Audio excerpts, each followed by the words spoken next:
kembali lagi bersama saya Putri Zidni dalam edisi Sabang Trip. Nah sahabat masa kini, kali ini kami dan tim dikasih kesempatan yang sangat berharga untuk berbincang singkat bersama dengan Sekda Kota Sabang, yaitu Bapak Zakaria. Assalamualaikum Pak. Waalaikumsalam warahmatullahi wabarakatuh. Gimana Pak kabarnya hari ini? Kabar alhamdulillah baik saja. Baik ya. Jadi Pak, bagaimana nih keadaan Kota Sabang saat ini setelah pandemi COVID-19 ini? Kota Sabang pasca pengumuman pandemi oleh pemerintah pusat pada awal bulan Maret, kalau tidak salah saya tanggal 18 Maret 2020, Kota Sabang waktu itu untuk membatasi berkembangnya pandemi, karena dunia waktu itu kan sudah sangat pesat berkembangnya pandemi. Kemudian juga ibu kota negara kita sudah mulai terkontaminasi dengan pandemi. Maka salah satu kebijakan waktu itu Bapak Wali Kota Sabang sebagai ketua tim gugus tugas penanggulangan COVID di Sabang melakukan pembatasan orang masuk ke Sabang. Namun demikian, karena kita masih mengutama juga kehidupan pariwisata di Kota Sabang, makanya waktu itu pembatasan yang diatur. Namun demikian dalam perkembangannya terjadilah pengaruh yang sangat signifikan, karena boleh dikatakan Kota Sabang antara Maret 2020 sampai dengan November 2020 itu boleh dikatakan seperti kota mati waktu itu. Kedatangan tamu dari luar negeri tidak ada sama sekali, karena waktu itu memang pemerintah secara nasional juga masih melarang. Kemudian karena berkembangnya terus kasus COVID ini, maka pembatasannya kita sampai dengan bulan November 2020. Namun demikian sepanjang secara nasional juga sudah dilakukan pelonggaran untuk dihidupkan kembali daerah-daerah tujuan wisata. Seperti di Sabang ini ada lokasi Ibu, Anoa Hitam, Kenekai, dan Kota Sabang sendiri. Maka sejalan dengan itu, maka waktu 2020 bulan November kita buka kembali.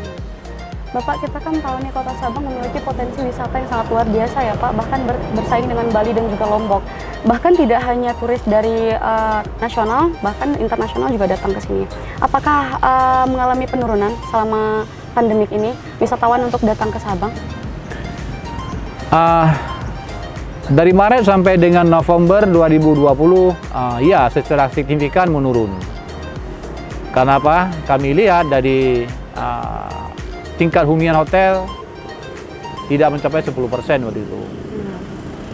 Namun demikian mulai November 2020 kita mengambil kebijakan perubahan ya, kita rubah. Itu sesuai dengan perkembangan COVID sendiri, maka mulai November 2020 sudah ada datang lagi tamu-tamu kita.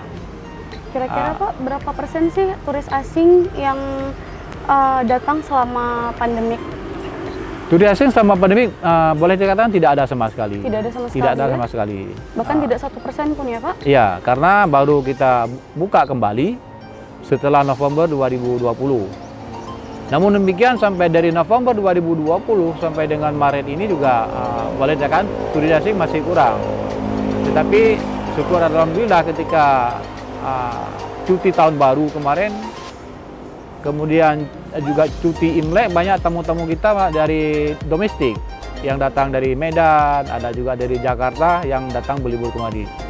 Ya alhamdulillah sekarang sudah mulai hidup kembali. Baik Bapak, kira-kira upaya pemerintah untuk meningkatkan pariwisata dalam Kota Sabang ini apa sih Pak?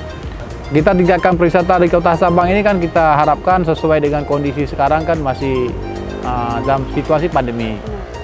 Diharapkan situasi pandemi ini akan berakhir lah. Kita doakan sama Tuhan Yang Maha Kuasa cepat berakhir, sehingga mungkin ada program-program yang sudah kita tanamkan sejak Sabang, sel Sabang itu sudah dapat kita laksanakan kembali. Dan kita upayakan sekarang sesuai dengan kondisi kekinian yang masih kita dalam situasi COVID. Tentunya ini segala programnya kita sesuaikan dengan kehidupan baru. Misalnya di hotel tetap kita utamakan protokol kesehatan. Kemudian di angkutan utama transportasi kita masuk ke Sabang yang dari daratan Aceh juga kita utamakan protokol kesehatan. Sekarang mungkin rute kapal sudah normal kembali hidupnya, jalannya. Malah kemarin ketika awal tahun baru, kemudian ada cuti Imlek, malah rute kapal sudah 6 kali sebagai normal adanya pada awal tahun 2020. Terus sekarang coba kita membenah diri. Pertama sekali kalau kita bandingkan pariwisata Sabang dengan saudara-saudara kita yang ada di Lombok dan di Bali, kan tentunya masih jauh kalah kita dalam arti infrastrukturnya. Tetapi kalau alamnya kita bisa bersaing ya. Sampai sekarang mungkin ada rekan-rekan turis turis lokal mengatakan lebih indah Sabang daripada Lombok. Tentunya, tapi dari sektor infrastruktur kita masih kurang.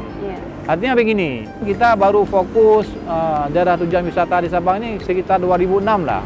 Baru lebih fokus kita ke pariwisata, baru 14 tahun lah kira-kira.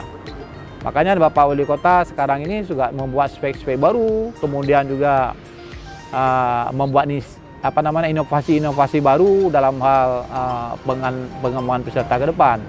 Misalnya kita ingin kembangkan lebih kepada green tourism, artinya wisatawan hijau ya. Makanya itu kita lakukan, kita sosialisasikan dengan mitra kita, baik pengusaha lokal maupun pengusaha nasional yang datang ke Sabang ini. Tetap kita utamakan bagaimana ini Sabang ini agar tetap mengutamakan hijau dalam mengembangkan sektor wisata baik sekarang maupun ke depan. Itu dia. Dan tentunya halal tourism juga tetap diterapkan ya Pak ya? Iya. Karena kita juga menganut sistem syariat ya Pak ya? Iya. Oke Pak, terakhir nih Pak, apa sih harapan Bapak ke depannya untuk Kota Sabang?